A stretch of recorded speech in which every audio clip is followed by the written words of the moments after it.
세월호는 진도 앞바다에 침몰했다. 그렇게 이야기하지만 사실 세월호가 침몰한 바다는 진도 앞바다가 아니고 탐욕의 바다예요. 그리고 맹골 수도의 뭐 급류 때문에 침몰했다. 그게 아니고 이 탐욕의 탁류에 침몰한 거거든요. 그러니까 세월호 사고가 일어나는 전 과정을 살펴보면 기본적으로 돈이 오고 가면서 부패를 했든 돈이 오고 가지 않았지만 좋은 게 좋은 거라고 해서 서로서로 봐줬던 실제로 국가의 안전관리 기능이 완전 무력화됨으로써 이 사건이 난 거예요. 그럼 왜 이렇게 무력화됐냐 이렇게 보면 이 해방 이후에 이제 정부 수립 이후에 우리가 워낙 못 살고 이제 어려운 조건에 있었기 때문이겠지만 또 뭐 지배청이 다 조선시대 지배청도 다 망해버리고 그라운드 제로에서 출발한 사회였고 거기서 산업화를 하는 과정에서 이 공정 경쟁, 적자 생존 이렇게 된 게 아니고 약육강식, 강자 생존 이 논리로 대한민국이 지금까지 왔다고 저는 봐요. 그러니까 대한민국 현대사를 움직인 힘은 기본적으로 물질에 대한 욕망이었다고 저는 생각해요. 지금도 재개발 공약, 재건축 공약 이런 것들이 왜 사람들이 관심을 끄냐 하면 우리 삶에서 무엇이 진짜 중요한 것인지에 대한 생각보다 우선적으로 물질에 대한 욕심, 욕망 이런 것들이 우리들의 삶을 압도한 결과 이 사건이 난 거라고 저는 봐요. 그리고 이 모두가 이 불문율처럼 좋은 게 좋은 거고 서로 봐주면서 서로 잘 살아가는 거지. 여기에 대해서 이의를 제기하고 내부 고발을 하고 이런 사람들을 다 배척해 왔어요. 지금까지. 다 좋은 게 좋은 거예요. 결국은 이런 세월호 사건에서 우리가 얻어야 될 교훈은 이 국가 개조를 누가 하겠습니까? 국민이 하지. 왜 이렇게 개발 공약 무슨 비즈니스 프렌들리 무슨 규제를 쳐부숴야 될 원수 이렇게 이야기하는 이 세력에게 누가 국가를 맡겼습니까? 결국은 그 정당이 현재의 집권당이 물질에 대한 사람들의 욕망을 부추기고 선동하고 이렇게 했고 사람들이 여전히 자기 삶의 좌표 자기의 가치를 물질에 뒀기 때문에 이게 제일 강력한 제1당이에요. 대한민국에서. 그러니까 결국은 대통령을 욕하는 건 쉬운 일이지만 진짜 국가를 개조하려면 사람들의 가치관이 바뀌어야 되고요. 이 사건에서 사람들이 왜 그렇게 미안한 느낌을 많이 가지고 있나 저는 이 정직한 거라고 봐요. 너나 없이 조금씩 좋은 게 좋은 거고 서로 봐주면서 넘어가면서 지금 70년을 살아온 거 아닙니까? 여기에 대한 근원적인 성찰과 반성 이런 것들이 있어야만 이런 사고를 막을 수 있는 것이지 그냥 뭐 장관 바꾸고 총리 바꾸고 대통령 욕하고 정권 바꾸고 이런 것만으로는 해결 안 될 거다 저는 그렇게 생각합니다. 재판관 보충 의견을 통해 보면 세월호 7시간에 대한 박근혜의 5가지 거짓말이 그대로 드러난 것을 그렇죠. 정리를 했다고요. 예, 확인할 수 무슨 있죠. 거짓말을 했나요? 그러니까 첫 번째 상황이 심각한 것을 안 시점이 오후 3시다. 3시경이라 그랬죠. 그 부분이 대해서 그것은 믿을 수 없다. 거짓말이라고 이제 판단을 했는데요. 결국 지금 피청구인 박근혜 대통령의 대리인과 본인과 대리인이 그렇게 이야기했거든요. 오전에 뭐 12시 28분, 11시 28분, 12시 5분, 뭐 12시 33분경에 다 보고서를 다 받았다고 이야기를 했거든요. 근데 이제 재판관들은 보고서를 받으면 이 상황, 실시간 상황이 그대로 보고서에 기재되어 있다. 보고서를 받아서 검토를 했다고 그랬는데, 그럼 15시에 알았다는 게 말이 되느냐. 그 둘 중에 하나다. 보고서를 검토했다는 게 거짓말이거나, 그거를 봤음에도 불구하고 늦게 알았다고 거짓말 하거나, 두 가지라는 거죠. 거짓말이다. 그게 이제 첫 번째 거짓말이고요. 그 다음 두 번째 거짓말이 언론사의 오보 때문에 상황을 정확하게 파악하지 못했다는 해명이 있었잖아요. 그렇죠. 그러니까 언론 탓을 돌렸는데, 딱 이야기하면, 우선 대통령이 국가안보실 등으로부터 오보를 받았다는 볼만한 증거를 하나도 제출한 게 없다. 아하, 자료 증거가 없다. 없고, 또 상식적으로 봐도, 이게 지금 비서진들이 박근혜 대통령에게 이 보도를 그대로 전달했다고 보기 어려운 거 아니냐. 오보가 설사 있다고 할지라도. 그렇죠. 그리고 마지막으로 가장 중요한 게 11시 7분에 예. 해경 등에 확인을 해서 청와대는 이미 그것이 전원 구조가- 오보였고 오보란 것이 이미 파악한 상태다. 예. 그렇기 때문에 오보로 인해서 인식이 잘못된 인식을 계속 갖고 갔다는 건 말이 안 된다는 거예요. 예. 거기 추가로 이렇게 예. 시간만 하나 예. 볼 필요가 있는데 오보가 11시 경에 4분이죠. 좀 나와서 12시 경에는 대부분 다 정정이 됐어요. 예. 그런데- 아니 그때 자기들이 낸 기록도 보면 11시 4분에 오보라고 기록이 됐고 11시 7분에 오보라고 하는 것을 알았다. 이렇게 자기들 해명서 이렇게 나와요. 네. 3분 만에 알은 거예요. 3분 그렇게 만에. 그런데 이 3시간 뭐 3시간 이상 오후 3시까지는 3시간 이상 비지 않습니까? 예. 그럼 그 3시까지 상황의 심각성을 알게 되는 그 시간까지는 아무것도 파악을 안 했다는 얘기밖에 안 되는 거거든요. 네. 그래서 그것도 앞뒤가 안 맞는 것 같습니다. 예. 그리고 청와대 집무실에 출근하지 않고 관저에 있었어도 상황이 달라지지 않았다. 이렇게 해명했잖아요. 그렇죠. 그럼 왜 집무실은 왜 둬요? 맨날 관저에 있지. 그러니까 관저에도 집무실이 있기 때문에 예. 그 어디에 가 있는가 중요한 거 아니다 그랬었는데 이제 그 재판관은 심지어는 비서실장 이런 얘기까지 했어요. 대통령이 움직이는 곳이 집무실이다. 그래 수면에 들어가지 않는 상태에서는 다 집무를 하고 있다 이렇게 예, 이야기를 그렇게까지도 했죠. 얘기를 했었죠. 비서실장이 그랬죠. 예. 근데 이제 이 관저는 예. 집무실이 아니라고 명확하게 이야기했어요. 음. 대통령이 휴식이나 개인 생활하는 곳이지 그건 사적 공간이다. 집무실이 아니다. 예. 집무실에 머물게 되면 비서진들이 지금 대통령이 어디에 있는지를 알 수가 없다. 그 제대로 보고를 할 수가 없다. 예. 그렇게 하고 당일은 당일은 휴일이 아니었기 때문에 휴일이 아니었죠. 당연히 예. 관저가 아니라 집무실에 출근을 해야 된다. 아니 그런 논리로 하게 되면 청와대 비서관 수석 뭐 이런 사람들도 자기 집에서 근무하죠? 예. 왜 청와대 그렇죠. 출근을 왜 해? 그렇죠. 그렇잖아요. 그런 거죠. 예. 말하자면 결근을 한 셈인데요. 그러니까 집무실에 출근했다면 늦어도 9시 40분경에는 해수부가 예. 위난 그 위기 경보를 심각 단계로 발령하거든요. 예. 그때쯤 대통령도 알았고 그렇게 하면 조치를 취할 수 있었다는 거예요. 예. 그래서 출근을 해서 상황실에 가 있었으면 사실 확 달라졌던 거예요. 그럼에도 불구하고 출근을 하지 않았기 때문에 이러한 문제가 생겼다는 겁니다. 예. 컨트롤 타워 역할을 못 했다는 거죠. 그렇죠. 그래서 결국은 이 논리도 집무실에 말이 안 되는 말이 겁니다. 안 된다. 그 다음에 피청구인이 10시 10분 국가안보실장, 10시 22분경 국가안보실장, 10시 30분 해경청장에 전화를 해서 구조에 최선을 다할 것을 지시했다는 것도 거짓말이라는 거 아니에요? 거짓말이죠. 그게 그 기록이 있으면 예. 통화 기록을 내놓으라 그랬거든요. 아하. 그런데 끝까지 안 내놨고 예. 안 내놨죠.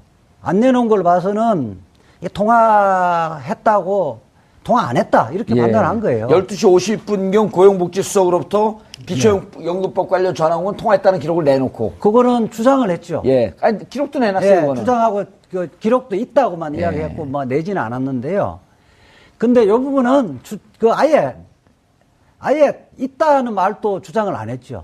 통화 기록이 있다는 주장도 못 한 거예요. 주장도 안 했고. 어허. 결국은 통화 기록이 없다는 것은 통화한 통화하지 것은 않았다. 예. 거짓말이라는 거예요. 여기 하나만 거기에 예. 하나 지적하면은 해경청장한테 하면서 뭐 특공대를 동원해서라도 구하라는 지시를 내렸다고 그러는데 예. 이미 그 통화 전에 해경청장 특공대 거기에 가라고 지시를 내린 상태예요. 그러면은 그거는 거꾸로 돼야지 맞죠. 그러니까 통화를 했다라면 해경청장한테 특공대를 현장에 보냈다는 보고를 받았다라고 해야지 그게 맞는 건데 그렇죠. 대통령이 지시를 내렸다라고 예. 이미 한 거에 대해서 그렇게 돼 있다라는 것도 이제 논리적으로 그게 지금 논리적으로 예. 앞뒤가 안 맞는 안 게 맞는 해경청장 통화했을 때 지금 어떻게 대처하고 있습니까? 이렇게 물었을 거 아니에요, 먼저. 그렇죠. 아, 그럼 내가 지금 특공대 투입해서 이미 투입했습니다. 그러니까, 아, 예, 알겠습니다. 그러니까 특공대를 투입해서라도 구조에 만전을 기하세요. 아, 지금 했다니까요. 그러니까 특공대를 투입해서 구조에 만전을 기하세요. 투입했다니까요. 뭐 또 원래 남의 말을 잘 안 듣는 분이니까. 그게 10시 30분에 해경청장하고 통화를 해서 특공대 투입하라 그랬는데 예. 그 기록도 없고요. 없죠. 10시 25분에 청와대가 해경청장하고 통화 기록은 나왔어요. 예. 그거 나왔는데 그렇다면 선회를 하면 근무력에 통화했다. 그 직전에 통화를 해서 대통령이 지시를 받고 통화했다고 선회를 하더라도 거기에는 특공대 투입을 지시를 전달받거나 그 지시 이행 상황을 점검하는 내용이 하나도 없었다는 거예요.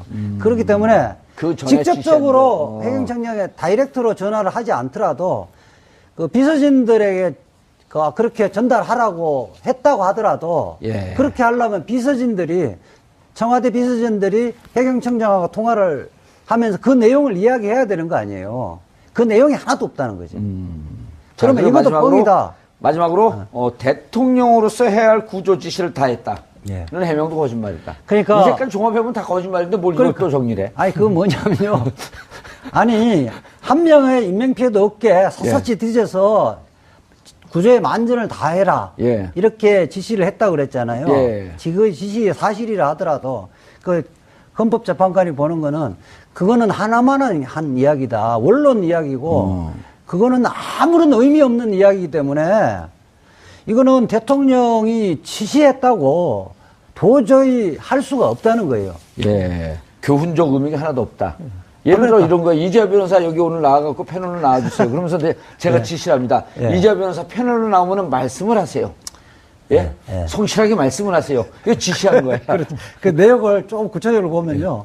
이 내용에는 이 부분에 급박한 위험에 적절히 대처할 수 있는 어떠한 구체적 내용도 담겨 있지 않다. 그 다음 이 지시에는 현장에 구체적으로 어떤 문제가 있는지에 대한 인식이 전혀 없다. 어느 해법을 강구할지에 관한 어떤 고민도 담겨 있지 않다. 예. 영혼 없는 얘기였다. 예.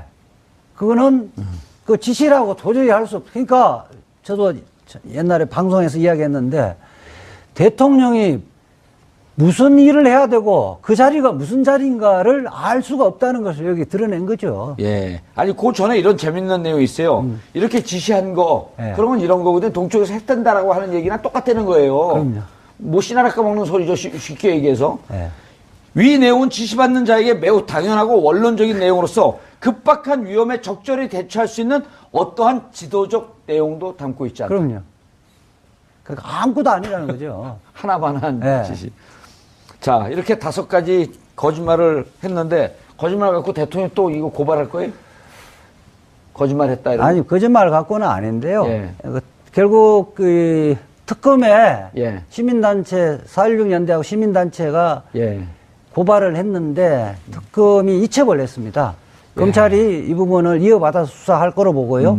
헌법재판소의 보충 의견은 예. 지금 굉장히 구체적이어서 검찰 수사에 상당히 도움이 될 거로 봅니다. 알겠습니다. 헌재 결정문 분석 우리 이재화 변호사님 모시고 말씀 들어봤습니다. 안보실에서 국가안보실에서 여러 차례 보고를 했지 않습니까? 예. 이제 서면으로도 3번 보고를 하고 또 유선으로도 예. 3번을 보고 있다고 아마 그렇게 말씀을 하신 것 같은데 이 2시 50분까지.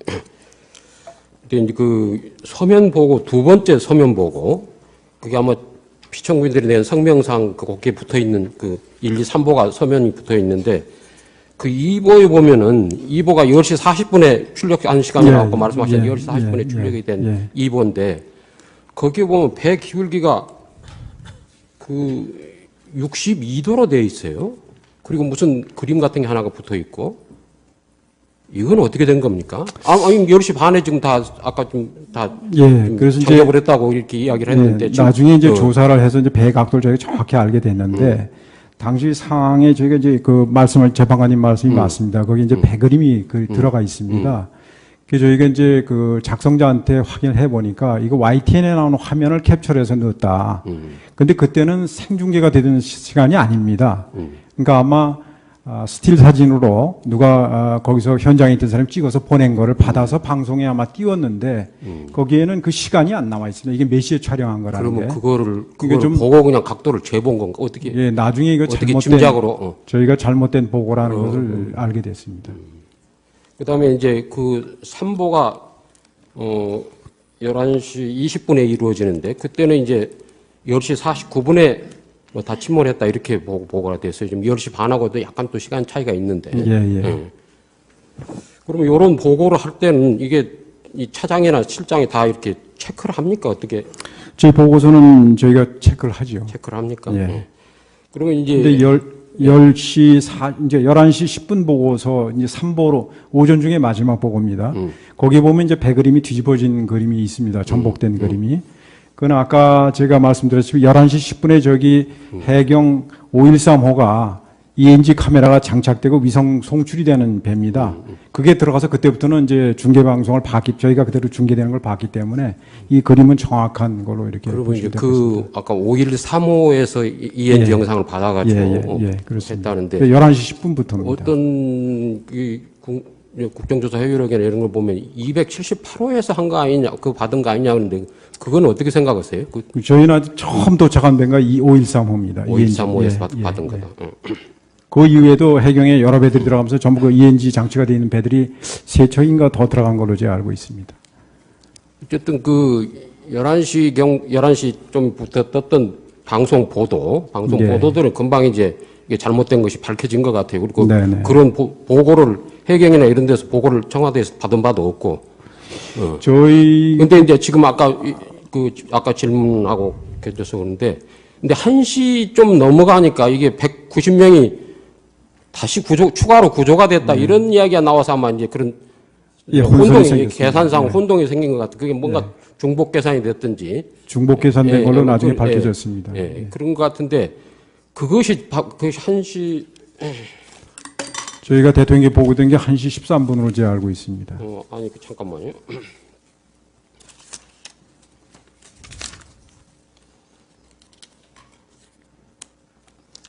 그래서 이제 그런 이야기 어디서 나왔던 것 같아요. 그러니까 위기관리센터에서 청와대 위기관리센터에서 그 해경 한라인으로 이렇게 이제 확인을 합니다.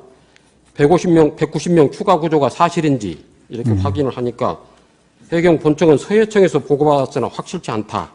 이렇게 거기 녹취록에 보면 나와 있어요. 그다음에 이제 그러니까 이 보고가 대통령에 대한 보고가 아마 정무수석실에서도 보고가 가고 안보실에서도 그날 계속해서 뭐 보고가 갔던 것 정무수석실은 주로 다 서면 보고로 이루어져 있고 사회안전비서관이 거기 있기 때문에 담당 비서관이 거기서 이제 계속 또 보고가 올라갔습니다. 쭉 이루어진 것 같아요 보니까.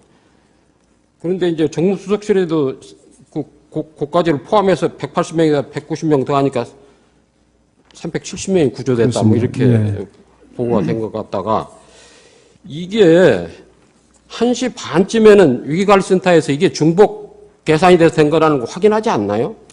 아까 말씀드린 저희가 이제 190명이 그럼 어디 있느냐. 그러더니 이게 진도 행정선에 타고 있다 이랬는데 진도 행정선이 팽목항으로 들어오게 돼 있습니다.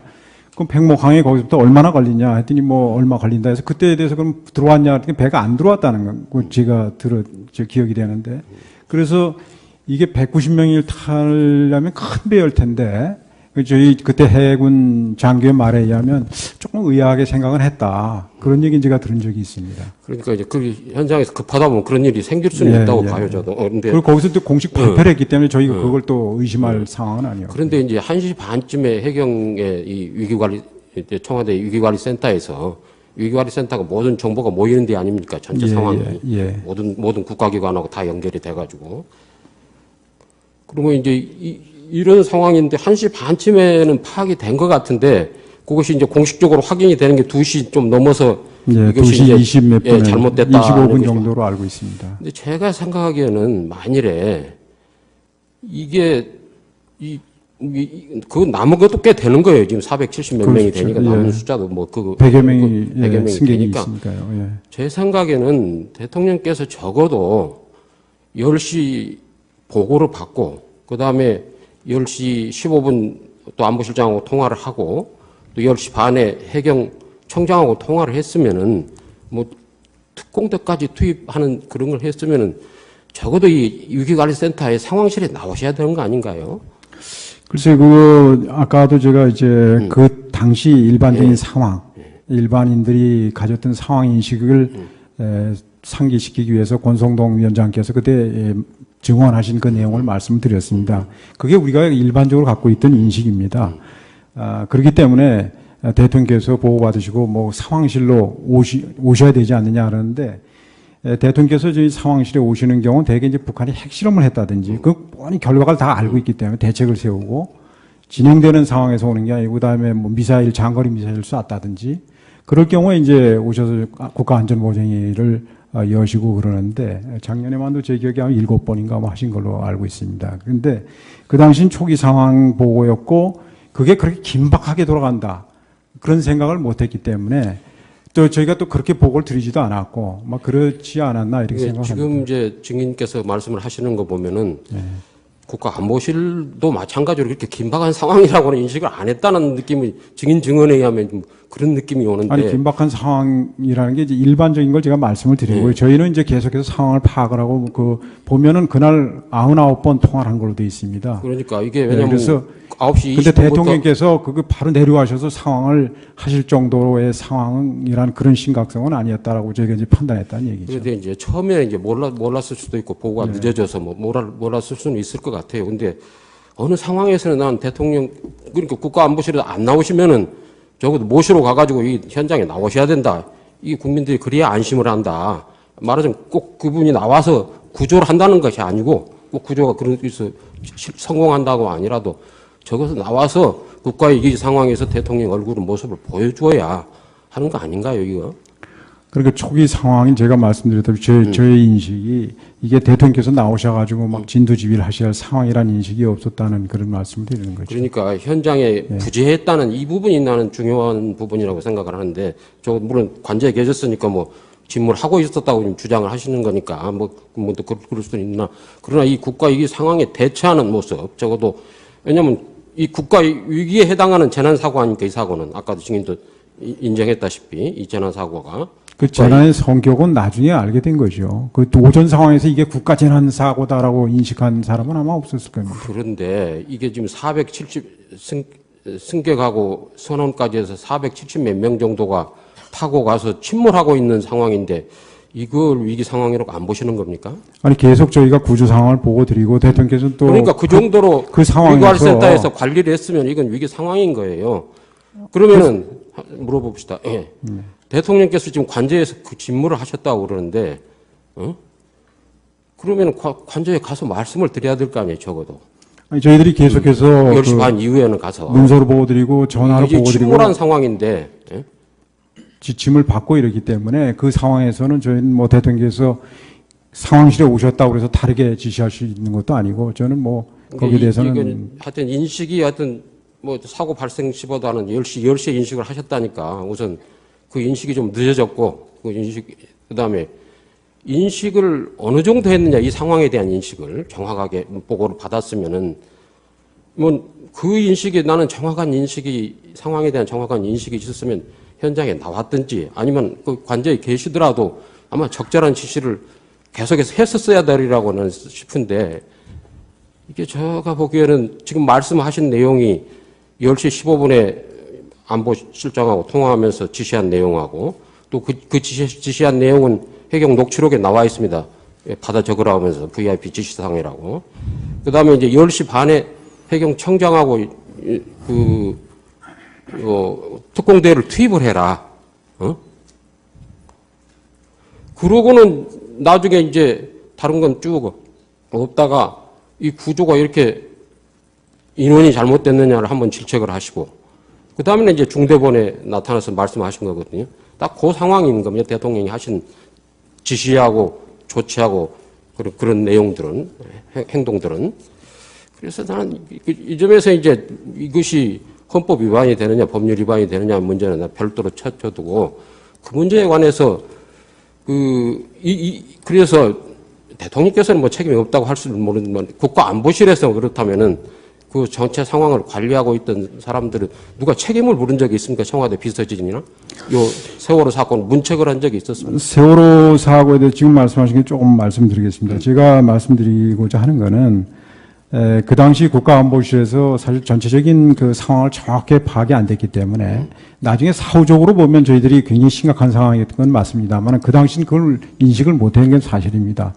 만약 저희가 그 상황을 인식했다면 대통령께 이 심각한 상황이라는 걸 보고를 드리고 그렇게 했을 텐데 보고서를 보시면 알지만 그렇게 심각하게 이렇게 저희가 인식을 못했습니다. 그건 뭐 저희들이 그 정보 들어오는 정보라든지 시스템 자체가 그렇게 되기 때문에 그런 아쉬운 점이 있습니다. 책임과 관련해서는 사후에 저희가 감사원에서 나와서 조사를 하고 그렇게 한 걸로 알고 있습니다. 책임자 처벌에 관한 거는 제가 기억하는 그러니까 거죠. 청와대 내에서 비서진이나 이런 뭐 여기 참모진에 대한 문책을 한 적이 있었냐 물어보면 다른 사람들 처벌받은 사람이 많으니까 그런 거는 아마 그 당시 감사를 다 해서 책임 소재를 따져서 거기에 상응하는 조치가 있었다고 저는 알고 있습니다. 청와대 직원이 징계를 받았는지는 제가 알지 못합니다. 뭐 김장수 실장이 징계를 문책 인사를 김장수 실장은 그 위에 좀 다른 문제로 해서 면직이 됐습니다. 이걸로 문책을 한 건 아니죠. 뭐 세월호 관련 사건이죠. 세월호 관련 사건? 예. 그건 뭔가요? 그 당시 그러면 책임이 누가 있느냐의 문제를 가지고 컨트롤 타워 문제에서 그것이 사회적 논란이 됐고 그래서 면직이 됐습니다. 그래서 문책을 한 겁니까?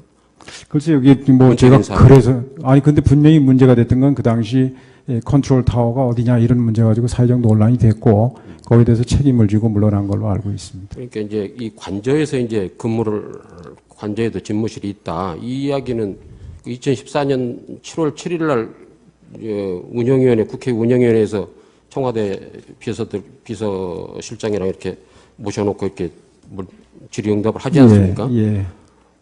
그때 그 회의록을 보면은 관저 집무라는 개념은 안 나오더라고요. 어디 계신지 모른다 그런 이야기가 주로 나오지.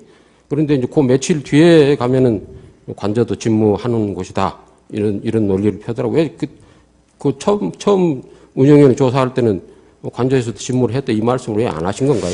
적극적으로 그렇게 말씀은 안 하셨더라고요. 네, 자세히 그래서 제가 당시 김기춘 실장께서 왜 그렇게 말씀하셨는지까지 제가 알 수는 없습니다만 아마 그 대통령님이 어디 계시고 뭐 하는 이 동선에 대해서 말씀하시는 걸 굉장히 꺼려해서 그런 말씀을 하신 거로 저는 이해를 하고 있습니다. 제가 여기서 한 가지 더 요구와 관련돼서 여쭤보고 싶은 거는 만일에 이제 통상 공식 일정이 없으시면은 관저에서 이제 근무를 하신다 이렇게 말씀을 하시는 것 같더라고요. 근데 그런데 이제 만일에 그날 그냥 통상적으로 근무를 하는 9시에 뭐 대통령이 출근하신다. 나는 다른 대통령이 몇 시에 출근하는지 저도 아는 바가 없는데 이제 우리 공무원들이 9시에 출근하니까 9시에 출근하신다 그러면은 출근해서 본관에 근무를 하셨다 그러면은 이 상황에 대한 인식이 어땠을 것 같아요? 혹시 이제 의견 내가 물어보는 건데. 예. 제 생각에는 뭐 차이가 없었으리라고 봅니다. 왜 차이가 없었으리라고 보시는 거예요? 거예요? 그 대통령께서 일하시는데 장소가 어디냐에 따라서 인식이 달라진다고 보지 않습니다. 인식의 시점, 인식이 지연된 거하고 인식의 수준하고 이것이 같이 문제가 되는데 이거는 인식의 시점이 좀 빨라질 수는 있는 거 아니냐. 그리고 바로 구두로 누구가 대면복으로 왔을 때 들으면서 여기 여러 가지 의문난 게 많이 있을 거 아닙니까? 의문난 것을 지적을 하면서 질문을 던지면서 이렇게 보고를 받을 때 그럴 때의 효과라는 건 굉장히 빠른 그 상황에 대한 인식도 되고 상황에 대한 정확한 인식도 가질 수 있는데 그 부분을 못한 점에 대해 어떻게 생각하시나요? 저희가 지리적으로 보면 사실은 본관이 저희 사무실 훨씬 멀습니다. 관저보다. 관저가 훨씬 가깝게 돼 있습니다. 그렇기 때문에 저는 그 장소가 어디냐에 따라서 인식이 달라지라고는 보질 않고요. 시간적으로도 오히려 관저가 더 가깝습니다. 저희가 전달하는 측면에서 보면. 그리고 실제 대면에서 보고하고 그걸 좀 받았으면 좋지 않겠냐 이런 말씀이신 걸 제가 이해가 됩니다. 근데 김장수 실장이 그 건에 대해서 증언한 거는 이렇습니다. 당시 상황을 안보실장으로서 계속 파악하면서 또 조치를 할 게 있는지 뭐 중대본이나 지시하고 저희 상황실 내에서 계속 그걸 해야 되기 때문에 그 상황이 가서 대통령께 대면에서 막 보고해서 뭐 질의응답을 받아야 될 그런 상황은 아니었다라고 본인이 생각했다라고 한 걸로 저는 알고 있습니다. 그래서 다시 말씀드리지만 저희들이 전지적 시점에서 그 문제를 들여다볼 때하고 그 상황이 벌어진 당시의 상황은 큰 차이가 있을 수밖에 없다는 말씀을 제가 부가해서 말씀드립니다. 네, 좋습니다. 네. 이상으로.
거고 서로 봐주면서 넘어가면서 지금 70년을 살아온 거 아닙니까? 여기에 대한 근원적인 성찰과 반성 이런 것들이 있어야만 이런 사고를 막을 수 있는 것이지 그냥 뭐 장관 바꾸고 총리 바꾸고 대통령 욕하고 정권 바꾸고 이런 것만으로는 해결 안 될 거다 저는 그렇게 생각합니다. 재판관 보충 의견을 통해 보면 세월호 7시간에 대한 박근혜의 5가지 거짓말이 예. 그대로 드러난 것을 그렇죠. 정리를 했다고요. 예, 확인할 수 무슨 있죠. 거짓말을 했나요? 그러니까 첫 번째 상황이 심각한 것을 안 시점이 오후 3시다. 3시경이라 그랬죠. 예. 예. 이렇게 그 부분이 대해서 그것은 믿을 수 없다. 거짓말이라고 이제 판단을 했는데요. 결국 지금 피청구인 박근혜 대통령의 대리인과 본인과 대리인이 예. 그렇게 이야기했거든요. 오전에 뭐 12시 28분, 11시 28분, 12시 5분, 뭐 12시 33분경에 다 보고서를 다 받았다고 이야기를 했거든요. 예. 근데 이제 재판관들은 보고서를 받으면 이 상황, 실시간 상황이 그대로 보고서에 기재되어 있다. 예. 보고서를 받아서 검토를 했다고 그랬는데, 그럼 15시에 알았다는 게 말이 되느냐. 그 둘 중에 하나다. 네. 보고서를 검토했다는 게 거짓말이거나, 거짓말이든지. 그거를 봤음에도 불구하고 늦게 알았다고 예. 거짓말하거나 두 둘 중에 가지라는 하나 거죠. 거짓말이다. 예. 그게 이제 첫 번째 거짓말이고요. 그다음 두 번째 거짓말이 언론사의 오보 때문에 상황을 정확하게 파악하지 못했다는 해명이 있었잖아요. 그렇죠. 그러니까 언론 탓을 돌렸는데 예. 딱 이야기하면 우선 대통령이 국가안보실 등으로부터 오보를 받았다는 볼만한 증거를 하나도 제출한 게 없다. 아하, 자료 증거가 없다. 없고 또 상식적으로 봐도 이게 지금 비서진들이 박근혜 대통령에게 이 보도를 그대로 전달했다고 보기 어려운 거 아니냐. 아, 오보가 설사 있다고 할지라도. 그렇죠. 그리고 마지막으로 가장 중요한 게 11시 7분에 예. 해경등에 확인을 해서 청와대는 이미 그것이 전원 구조가- 오보였고 오보란 것이 이미 파악한 상태다. 예. 그렇기 때문에 오보로 인해서 잘못된 인식을 계속 갖고 갔다는 건 말이 안 된다는 겁니다. 예. 거기 추가로 이렇게 예. 시간만 하나 예. 볼 필요가 있는데 오보가 11시 경에 4분이죠. 좀 나와서 12시 경에는 대부분 다 정정이 됐어요. 예.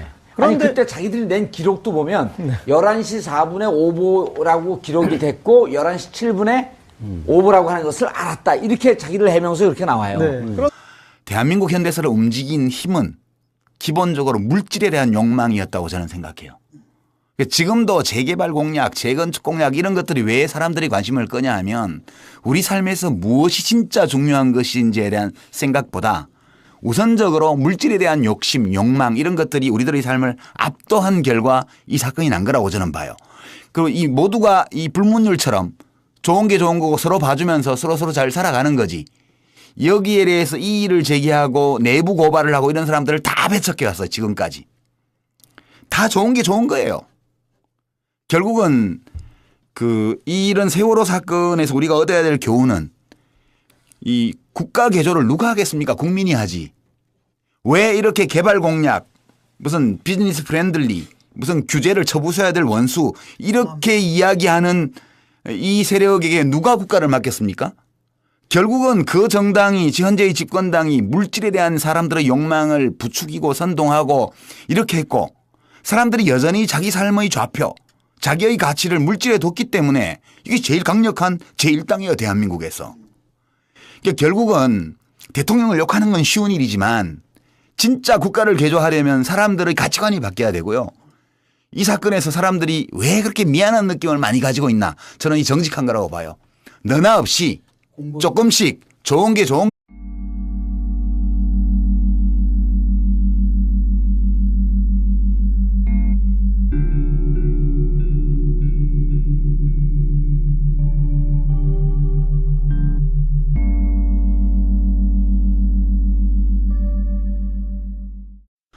세월호는 진도 앞바다에 침몰했다. 그렇게 이야기하지만 사실 세월호가 침몰한 바다는 진도 앞바다가 아니고 탐욕의 바다예요. 그리고 맹골수도의 뭐 급류 때문에 침몰했다. 그게 아니고 이 탐욕의 탁류에 침몰한 거거든요. 그러니까 세월호 사고가 일어나는 전 과정을 살펴보면 기본적으로 돈이 오고 가면서 부패를 했든 돈이 오고 가지 않았지만 좋은 게 좋은 거라고 해서 서로서로 봐줬던 실제로 국가의 안전관리 기능이 완전 무력화됨으로써 이 사건이 난 거예요. 그럼 왜 이렇게 무력화됐냐 이렇게 보면 이 해방 이후에 이제 정부 수립 이후에 우리가 워낙 못 살고 이제 어려운 조건에 있었기 때문이겠지만 또 뭐 지배청이 다 조선시대 지배청도 다 망해버리고 그라운드 제로에서 출발한 사회였고 거기 산업화를 하는 과정에서 이 공정 경쟁, 적자 생존 이렇게 된 게 아니고 약육강식, 강자 생존 이 논리로 대한민국이 지금까지 왔다고 저는 봐요. 그러니까 3분 만에 아는 거예요. 네, 3분 그렇게 만에. 그런데 이 3시간 뭐 3시간 이상 오후 3시까지는 3시간 이상 비지 않습니까? 예. 그럼 그 3시까지 상황의 심각성을 알게 되는 그 시간까지는 아무것도 파악을 안 했다는 얘기밖에 안 되는 거거든요. 네, 그래서 그것도 앞뒤가 안 맞는 것 같습니다. 예. 그리고 청와대 집무실에 출근하지 않고 관저에 있었어도 상황이 달라지지 않았다. 이렇게 해명했잖아요. 그렇죠. 그럼 왜 집무실은 왜 둬요? 맨날 관저에 있지. 그러니까 관저에도 집무실이 있기 때문에 예. 그 어디에 가 있느냐 중요한 거 아니다 그랬었는데 이제 그 재판관은 심지어는 비서실장 이런 얘기까지 했어요. 대통령이 움직이는 곳이 집무실이다. 그래 수면에 들어가지 않는 상태에서는 다 집무를 하고 있다 이렇게 예, 이야기를 그렇게까지도 했죠. 얘기를 했었죠. 비서실장이 그랬죠. 예. 근데 이제 이 관저는 예. 집무실이 아니라고 명확하게 이야기했어요. 대통령이 휴식이나 개인 생활하는 곳이지 그건 사적 공간이다. 집무실이 아니다. 예. 집무실에 머물게 되면 비서진들이 지금 대통령이 어디에 있는지를 알 수가 없다. 그 제대로 보고를 할 수가 없다. 예. 그렇게 하고 당일은 당일은 휴일이 아니었기 때문에 휴일이 아니었죠. 당연히 예. 관저가 아니라 집무실에 출근을 해야 된다. 아니 그런 논리로 하게 되면 청와대 비서관 수석 뭐 이런 사람들도 자기 집에서 근무하죠. 예. 왜 청와대 그렇죠.